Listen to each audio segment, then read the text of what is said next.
السلام عليكم ورحمة الله تعالى وبركاته وعنه ونكسن داوديال ميلو الباجوكتان سيول بانودة سنسان أصحابتنا كحر القناة كهاشم روما تاريخ الله سيالي تمن كبش الله بيتبنا سنة كلا وكون أفريقيا بعدين كعشر كنا ما أنت قالت دور وكدوني عشرة ده هراء وسوق على قاصة كي قدام بيه وأنكو صوب برناي مقعدة بش بالله سنة كمان تصل عن قالت دورنا مثلو كأجدو هساعد عنكو برن دورنا حلية iyo bish bilaha sanadka marka Europe aan joogno afar xilli ayaa loo kala qaadaa. Inverno waa xilliga qaboobaha, markaan Africa joogno waxay noqonaysaa xilliga maxaan ku raadaa xagaaga ayay noqonaysaa.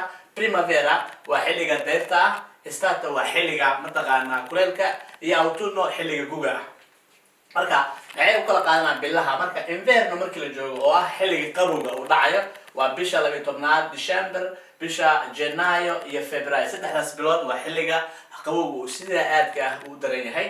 Primavera waxay noqonaysaa xilliga dayrta marka aan joogno Afrika ama Soomaaliya. saddexdaas bil ayay qaadanaysaa waa bisha Marso, Abriil, Maajo. waa bisha saddexaad, afraad iyo bisha shanaad. Estate waa xilliga kuleelka waxay noqonaysaa Junio bisha lixaad, Luulyo bisha toddobaad iyo Agosto bisha sideedaad. Autunno oo ah xilliga markaasi guga ah waxay noqonaysaa bisha September waa bisha sagaalaad, October bisha tobnaad iyo November bisha 11aad. sidaan filay waa ka bogateen casharkeena maanta. intaan ku kulmi doono casharkan mid lamid ah waxaan idinkaga tegaynaa nabadiino nool kulantay. Assalaamu calaykum waraxmatullaahi tacaala wabarakaatuh. Ciao.